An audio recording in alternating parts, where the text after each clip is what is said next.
cheating boyfriend betrayed by his good Christian sister in the best possible way. This story is now somewhat famous in my circle of friends, and one finally roped me into spilling it on here. Here you go, Evan. This is the tale of myself and this perfect girl named Charlie. Part 1, Exposition. This took place roughly 2 years ago, at the twilight of my senior year of high school. It was early May and our graduation was set for early June, so with most of our brains switched to summer mode and our teachers fresh out of ducks, my friends and I finally fell in line with the majority of our class and started ditching. Our friend group consisted of a handful of minor characters in addition to my boyfriend of 3 years, Kyle, my best friend since middle school, Sarah, myself, and a recent inclusion, Brad, who, not gonna lie, was and is a bit of a white knight. Kyle belonged to a Christian family. No, not the nice, charity-giving, actually Christians, but rather the homophobic, slur-slinging, will kick a homeless guy in the face and then sit in church like a saint Christians. They always went to church every Wednesday and Friday, and while they invited me, I never went due to being A, an agnostic, B, a closeted bisexual, and C, almost physically sick from their hypocrisy. They never really liked me because of this. They also were entitled. It wasn't evident until they got into trouble. You see, they helped organize the church's funding, grants, donations, charity, maintenance, etc., which put them pretty high on the pecking order. The church, while not the centerpiece of our part of town, still claimed a lot of the district's authority figures as patrons. It was the sort of unofficial institution that sneaks its way into politics without ever being directly involved. So whenever they got pulled over or issued a parking ticket, they'd drop a couple names and dodge the whole thing. Kyle himself was decent. I'd known him since elementary school. He was usually nice, and he was hot, shallow, I know, but it was high school, so I tolerated his idiotic and oftentimes narcissistic behavior. They treated him like God's gift to earth.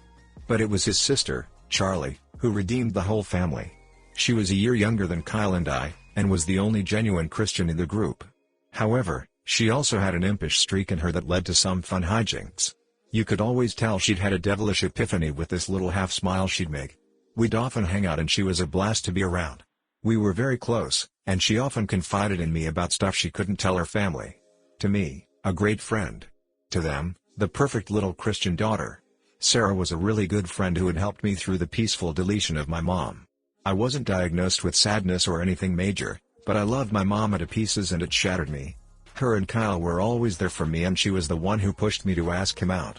I trusted her about as much as any teenager could. Anyways, back to the story. One fateful Tuesday, Kyle, Sarah, myself, and our mutual friends headed downtown to get food, skate, and generally do stereotypical annoying teenage stuff. Getting bored of our current activities, I asked Kyle if he wanted to race on our boards to the end of the street. It was just past the lunch rush so most people were either back in their offices or stuck in traffic. He accepted and about 30 seconds and a loose flagstone later I ended up planting my face into the sidewalk and fracturing my arm. I tried to shake it off but no one else was having it, considering I was walking like a newborn deer and my arm was beginning to swell. We ended up making a visit to the ER where they confirmed that yes, I did have a fractured arm, and a concussion to boot. The concussion was my dumbass tax. It wasn't too big a deal as far as accidents go, but considering my sorry state, they wanted me to stick around so they could do a few more tests, brace my arm, and generally just ensure that I was healthy enough to return to my dumbassery. Thankfully, Kyle and Sarah had offered to stay with me, because apparently their parents didn't care, and we were already ditching so school the following day wasn't a big issue. I ended up spending the night in the hospital. The hospital had been understaffed for years, so once your condition was deemed stable they tended to shove you into limbo, and went home the following day with the usual concussion orders. Effectively I was to become as a vegetable for 10 days. Wanting to get back to my recently attained freedom I complied, meaning I spent about 7 days sleeping and eating. I only picked up my phone after the doctor cleared me, to which I found an unexpected message. Part 2, the act Brad had gotten my number from Kyle, and sent me a link to a private data storing account, one of those services where you can upload videos, pictures, etc. and lock it behind a passcode for personal use only, and a password. I, being intrigued by this sudden plot hook in my boring life, followed it to find literal gigabytes of pictures, all showing Kyle and Sarah in compromising positions and captions hollering things that were definitely not beneficial to their relationship with the Lord. I'm talking everything from individual pictures taken from the chat of snaps to full-on money shots and everything in between. It looked like an amateur recorded romance album. The most recent of which was dated to, as you probably guessed, that Tuesday evening. Brad explained that Kyle had this whole thing where he'd upload videos of him and Sarah doing it for his close circle to whack off at. I personally would have simply used Pornhub like a normal human, but Kyle had always been a little self-infatuated, so I wasn't too surprised at this narcissist-level move. Brad had apparently just been included and was sickened by the whole thing. For context, in our 3 years of dating, the furthest Kyle and I had gone was a BJ after a football game that January. He spewed BS about saving it for marriage while dicking down my BFF. I was shattered. The two people I had placed my unconditional trust in had, without my knowing, been taking turns pounding that trust away, all the while being fully aware of their importance in my life. I confronted Kyle about this when we next hung out at his place, and he denied everything at first. Said I was being a paranoid witch. When I showed him the evidence, he involved his parents, who started claiming I photoshopped the photos and videos, and threatened that they would report me for making child-recorded romance. Sarah and Kyle had only just turned 18 the past September. Knowing the police would prove me right, but not wanting to tank Brad for possession, our city had been throwing the book at people for this for years, I dropped it and left. I thought we'd broken up, but apparently his parents insisted we stay together until after graduation to save face with his extended family. Apparently they knew deep down he was guilty, but the usual EP tendencies flared up. Not wanting to make waves, yet, I reluctantly complied, and began regressing into my earlier negative mental spaces. Part 3, The Revenge. The funny thing about religious families is that they are just as prone to producing LGBT children as non-religious ones. Kyle had avoided the sickness. Charlie hadn't. Not 1 week after our argument, I was at Kyle's house, helping him keep up the act. We hardly interacted, so I turned to Charlie for companionship. This typically happened when Kyle and I would get into fights, as Charlie's chill demeanor and deep concern often led me to confide in her, sometimes with things I didn't even share with Sarah. This, being the biggest argument of our relationship, was no different. While we were chilling in her room, she started to get really antsy. Her normal bubbly demeanor was gone. Contrary to your typical homosexual, I didn't have a strong gaydar, so I assumed she'd learned of Kyle's infidelity. Well, yes, but actually no. I asked her what was wrong and she said she had a secret to spill. I wasn't really in the mood for drama or comforting, but it being Charlie, I let her go. In what has yet to be the second biggest surprise of my life, she told me about how she'd been in the closet for years. 14 or 15 was when she first started figuring it out, and apparently for a long time she'd been trying to get closer to me because I was the only person she truly felt comfortable around. Her family was almost stereotypically homophobic and really only approved of her church friends. She was jealous of Kyle and our relationship, but thinking I was straight and not wanting to rock the boat, she resigned herself to her angsty teenage heartache. That was until the HMS relationship struck an infidelity iceberg and she figured she could finally shoot her shot. Now, given any other circumstance, I would have said hell no. We'd known each other for over a decade, and I'd been dating her brother for 3 years. It would have been scummy, and Charlie was practically a sister to me at this point. But then the blood started rushing and the lizard brain started screaming for payback. I'll spare the details for her privacy, but one woohoo later her and I were enjoying the afterglow when the gears really started turning. I felt like poop. I knew what I'd done was wrong, but given my current situation I frankly didn't care about that. I more so felt bad for Charlie. At the time, my feelings were twisted and painful, and I thought I didn't really like her that way, so I thought I'd just one and done the only non-family member who I still trusted. She caught on to the vibe I was giving off and ended up talking me out of some bad thoughts while we got dressed and said our goodbyes. We ended up continuing the relationship after that. For her, she finally got to be with her longtime crush, and I got an escape. When the day of graduation came and went, we maintained the charade until both our families, as well as their church group, went over to their place for a massive dinner celebration and commemorative slideshow. Now I had known about this event since the fall, and hadn't thought too much of it until the incident. During our fling, Charlie had been pushing me out of my slump and towards thoughts of vengeance.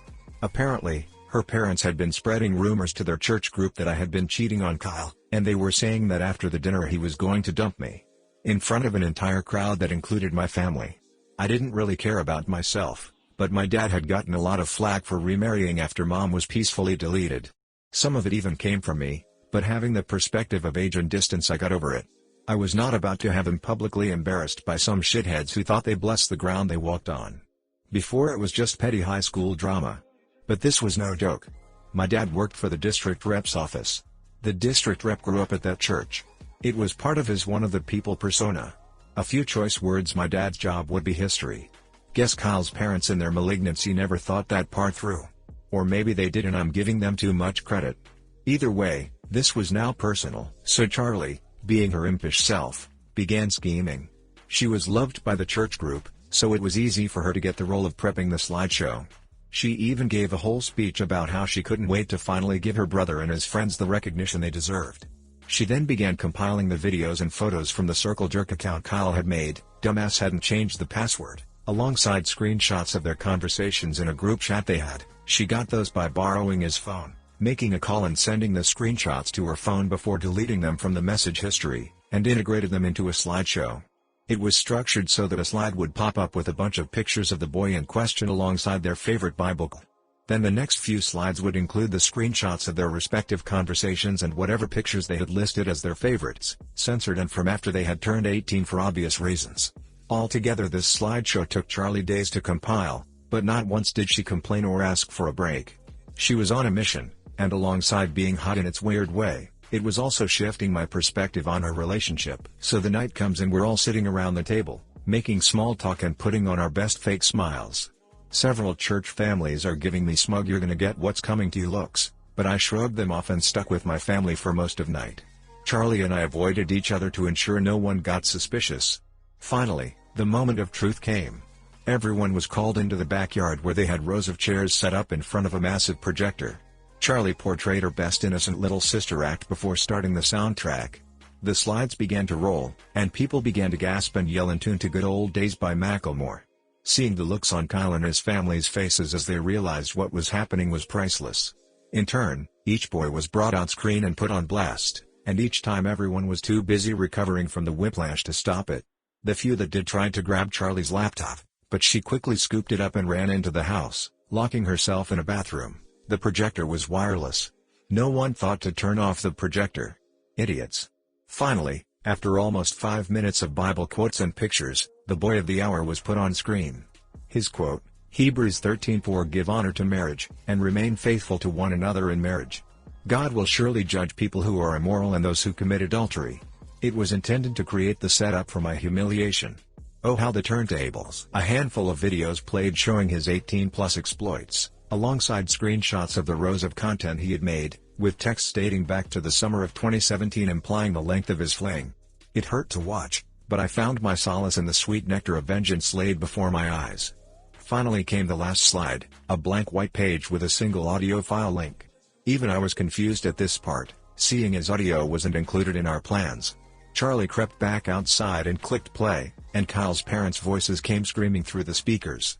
Apparently, Charlie had recorded their entire humiliation plan in detail, and had added it to the slideshow as evidence of my impending setup. The girl had covered all bases, and when the show ended, she stood next to the projector beaming that devilish half-grin. It took a few seconds for anything to happen. Kyle and his family beat a hasty retreat to the house, but the party being at their place they had nowhere to go. Several church members conveyed their disgust at Charlie, Kyle, and the boys in equal measure for the event. She ignored them, called out to her parents, and waited for them to peep their heads out. When they did, she quickly planted a massive kiss on my cheek and pronounced herself as gay. Needless to say, that didn't go down well. My parents and I left in a hurry, and Charlie, now in deep poop, came with us. Part 4, The Aftermath. Charlie and I have been dating since. As you probably guessed, her family cut ties with her, so she ended up crashing at my place. My stepmom wasn't too pleased with how she'd gone about my revenge, but my dad thought it was hilarious. He collected his $20 from my stepmom, they'd had a bet over when I'd come out, apparently, and argued on our behalf for Charlie to stay. After all, they had an interesting first impression, and there was no risk of pregnancy. To top it off, it was the perfect way for them to spite Kyle's family after they trashed my reputation and tried to make me an outcast. He caught some jokes and snide remarks at work for the next few weeks, but given the circumstances and the fact I was a teenage daughter, apparently were prone to bouts of roguishness, he got off. No harm. As for Kyle? Well, his family got barred from their church after his collection came to light, which caused them to fall from local grace. They lost the ear of local officials, and the various name drops they'd been using to avoid various fines and penalties caught up to them. Last I heard from Sarah, they had moved to the next state over and Kyle was living sexless in his parents' basement, squeaking by at a community college. Sarah and I made up eventually. It took a lot of apologizing and no small amount of groveling on her part. But not wanting to resent her for the rest of my life, I got over myself and allowed her back in. We're not as close as we used to be, but that trust is slowly growing back. Let's just hope she keeps her stuff in her pants this time. Charlie and I lived together until I went off to college, where we've been long distance since.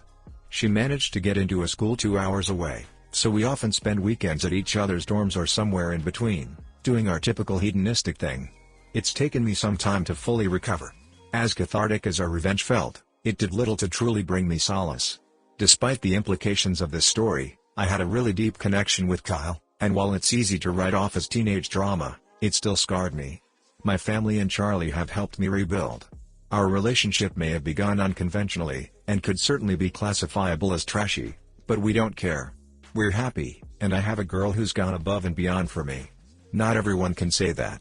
DL, doctor, boyfriend of 3 years cheats with my BFF, and his religious family tries to cover it up. I sleep with his sister, who exposes him during a church dinner, and drags me out of the closet. Hi guys, please like, comment, and subscribe if you enjoyed the video. I gotta say, this is in my top 5 favorite pro-revenge stories. It's got everything: cheating partners getting their karmic comeuppance, public humiliation, destruction of social reputations, and a bonus of a LGBTQ+ naughty but wholesome happy ending. Well done. Here's to you and Charlie, hopefully and happily, spending the rest of your lives together and never having to see those assholes again. You and Charlie can have my gold. This was a great story and I'm really happy for you too. Thank you. I honestly never expected this kind of reception. I may just have to tell more stories of our adventures. What kind of backwards but hillbilly ducking town is this where high school drama is the basis for day-to-day life? I hope you left and never plan to go back. Unfortunately, my dad and stepmom still live there, so it can get a little anxious around Christmas. However, Kyle's family has left and we have nothing to do with the church, so it's been quiet so far. That was glorious. Burn them before they burn you. Well, ducking done, up. I bet they were shattered when their precious nuclear family image went. Well, nuclear. Hope things are well with you and your lovely lady. I would have been absolutely enamored after that spectacular payback on your behalf. It's been a very long time since I've read a story like this on Reddit, and let me just say it was impeccably written. Kudos to you. If you have any other stories, of similar emotional weight or not, I would very much like to read them. Excellent story, and very well written at that. This is r/NuclearRevenge material. Charlie destroyed her own family because her brother cheated on you. Nuked it from orbit. A very tasty revenge story. I don't believe anything I read on this site, but it would please me greatly if the revenge was as satisfying as it was to read this. Wish you two the best moving forward. This made my little lesbian heart squeal. Absolutely roared with laughter when she kissed your cheek in front of everyone. I wish you both well. What a fantastic story. I hope you continue healing from that broached level of trust. This is awesome. Also, you sound like a saint for putting up with all that poop. As soon as I saw the photos, I would have let hell break loose. Probably wouldn't have turned out as well as yours did. I considered dropping the bomb, but Brad was a good guy, and with how these things tend to go, it probably wouldn't have ended well for him. I almost believed it until the slideshow. Why is there always a slideshow? Holy poop, that was flawless.